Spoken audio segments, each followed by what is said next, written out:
Alors, continuons les présentations du jour, de ce matin, avec Maître François Lamoureux.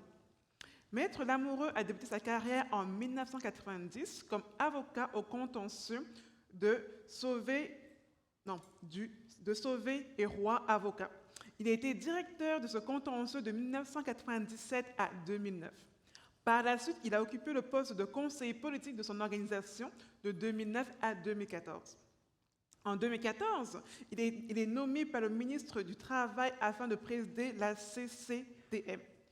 Sous sa direction, les membres ont produit divers avis pour le ministre du Travail visant, entre autres, l'avenir du télétravail, la modernisation du régime de santé, sécurité au travail, les clauses de disparité de traitement dans les régimes de retraite, la modernisation du système d'arbitrage au Québec, le financement des régimes de retraite à prestations déterminées, la modernisation de la loi sur les décrets de convention collective et bien plus. Donc, s'il vous plaît, messieurs et dames, veuillez accueillir chaleureusement monsieur Maître François Lamoureux.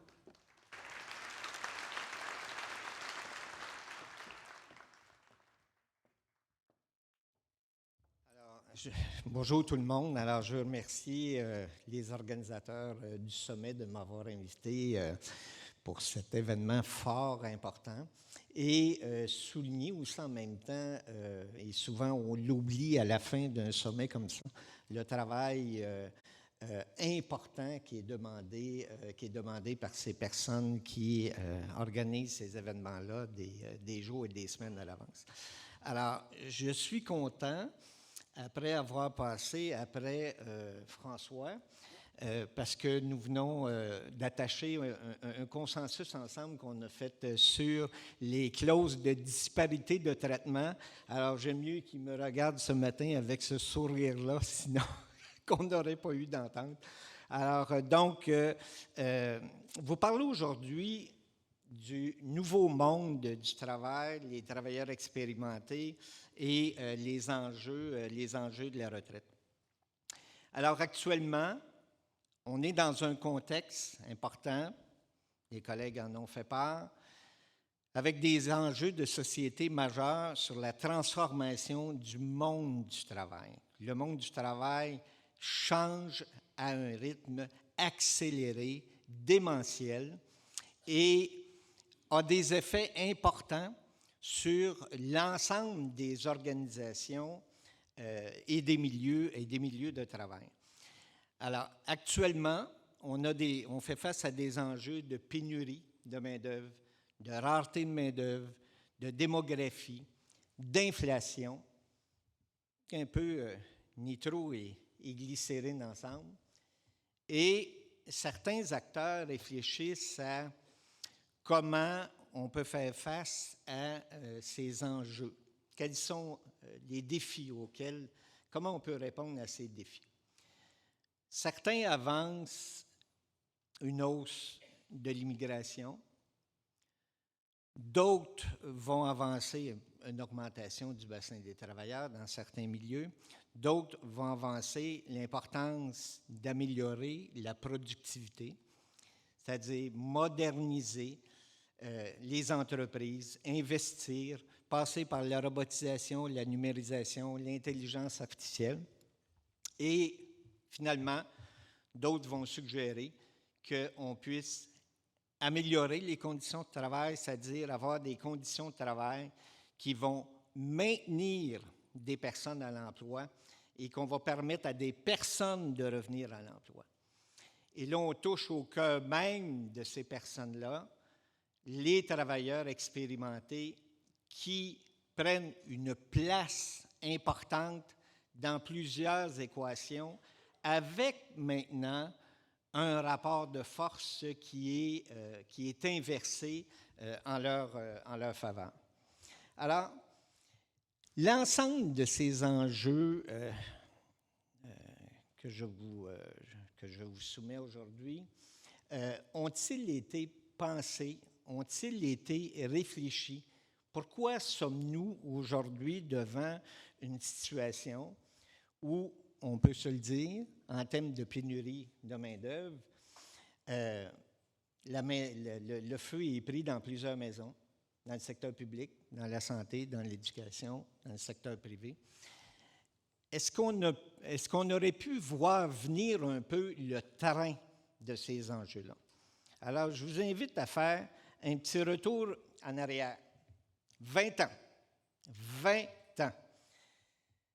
Le CCTM adoptait en 2002 une stratégie sur l'adaptation des milieux de travail au vieillissement de la main-d'œuvre. Il constatait à l'époque que le vieillissement de la population active occupée et la réduction du bassin de main-d'œuvre disponible auraient des effets sur le marché du travail et les milieux de travail. La relève, le transfert de l'expertise, la rétention du personnel, ainsi que le développement des compétences faisaient partie des défis améliorés à relever pour adapter les milieux de travail au vieillissement de la main-d'œuvre. Donc, on identifiait pour le marché du travail les défis suivants. Disponibilité quantitative de la main-d'œuvre, en termes de nombre, la disponibilité qualitative de main-d'œuvre en termes de compétences.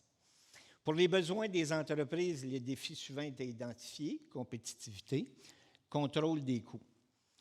Pour les besoins des travailleurs et travailleuses, les défis suivants étaient identifiés, conditions pour rester en emploi, conditions pour quitter.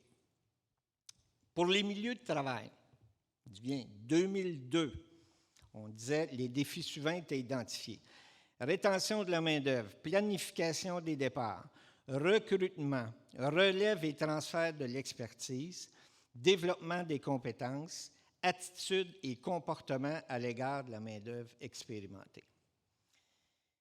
On avait regardé les moyens pour relever ces défis.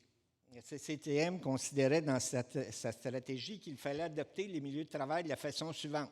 Changer les attitudes et les comportements, l'agisme dans les milieux de travail en 2002. L'agisme aujourd'hui, en 2022, sommes-nous si loin de ces comportements?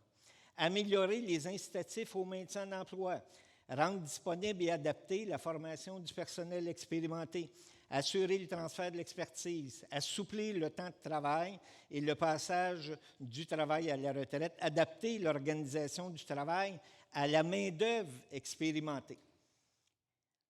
Soutenir les milieux de travail, notamment en matière de gestion prévisionnelle des ressources humaines. 2022. Où en sommes-nous? L'enjeu de la pénurie de main-d'œuvre ne se limite pas seulement à la démographie et à la baisse du taux d'activité. Il y a aussi les enjeux de capital humain qui sont cruciaux dans le domaine de la santé, de l'éducation et du secteur privé. Il est à prévoir, et Yves en a glissé un mot tantôt, il est à prévoir que dans ce contexte de pénurie de démographie, que les discussions autour du report de l'âge de la retraite seront mises à l'agenda politique et social. Alors, les enjeux des milieux de travail, de la société civile et nos conditions de vie de nos aînés. Force est de constater que les problématiques identifiées en 2002 par le CCTM concernant la pénurie de main-d'œuvre et la démographie prévisible n'ont fait que s'exacerber avec la pandémie de COVID-19.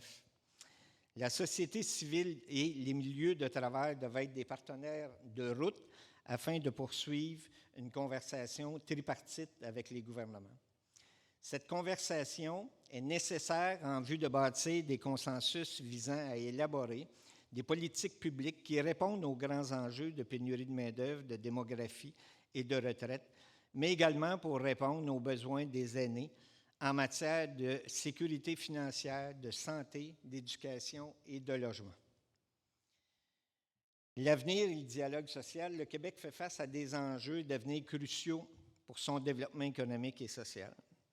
Il ne fait pas de doute que seul le dialogue social et des politiques sociales égalitaires permettront de faire face aux grands défis qui nous attendent, et ce, par une conversation inclusive sur les conditions de nos aînés. Les conditions gagnantes. La première condition de succès de tout exercice de dialogue social est de partager l'objectif à atteindre. Que recherchons-nous comme objectif? Que recherchons-nous comme objectif lors d'une journée comme aujourd'hui au sommet sur la retraite? Quand les acteurs ont d'autres objectifs que ceux visés et que les agendas politiques sont différents, l'exercice ne peut fonctionner. Ceci étant, le fait de partager le même objectif n'est pas non plus suffisant, car il faut aussi dresser des constats communs. Une fois les constats communs dégagés, il devient plus facile d'en arriver à des solutions et aussi à des compromis, car à partir des mêmes constats se dégagent plus facilement des solutions, lesquelles ne sont pas toujours faciles à accepter a priori pour tous les groupes. Pour une réussite du dialogue social, il est essentiel que le gouvernement et ses partenaires s'attellent à la tâche d'établir des constats et des objectifs communs. Ce n'est pas nécessairement chose facile, mais c'est tout à fait réalisable. Il s'agit d'être pragmatique tout en conservant une bonne dose d'idéalisme. Je terminerai en disant, eu égard au thème du sommet sur la retraite aujourd'hui, des enjeux de revenus de retraite, je souhaiterais au fin de notre réflexion qu'on élargisse nos horizons ou notre vision de la retraite en lien avec les enjeux concernant la dignité des personnes, avec une vision globale. La retraite ne peut se limiter qu'à une question simple de retraite et de revenus. Actuellement, je vous disais, on est au cœur d'enjeux qui sont fondamentaux pour le Québec et le statu quo pour nos aînés n'est plus une option. Et lorsqu'on parle de retraite, il y a plusieurs enjeux transversaux. Enjeux qui concernent la famille, l'enjeu qui concerne la santé, l'enjeu qui concerne le transport, les enjeux qui concernent l'habitation, les enjeux qui concernent certes les revenus et l'épargne, et les enjeux du travail. Donc, on devrait avoir comme préoccupation dans un monde idéal, au gouvernement, dans chacun des ministères, qu'on tienne compte de la condition des aînés, dans chacun des ministères. À chaque fois qu'un projet de politique est établi dans un ministère, à chaque fois qu'un projet de loi est mis sur la table à dessein, à chaque fois qu'un règlement est mis sur la table, on devrait toujours avoir en tête, en perspective, la condition de vie de nos aînés au Québec pour faire en sorte qu'on puisse savoir, la main gauche sache que la main droite fait. Que nous soyons vraiment avec des enjeux qui permettent à nos aînés d'avoir une vie décente. Finalement, se demander aujourd'hui, en 2002, quel genre de société que nous voulons pour nos aînés. Le temps est venu, le fruit est mûr, je pense, de faire cette discussion-là. Nous n'avons pas eu la réputation par le passé au Québec comme société occidentale, comparativement à d'autres pays, d'avoir cette grande préoccupation-là de nos aînés, de la condition de vie de nos aînés.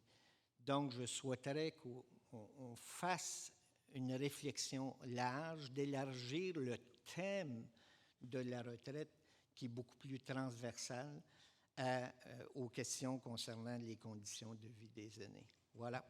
Merci.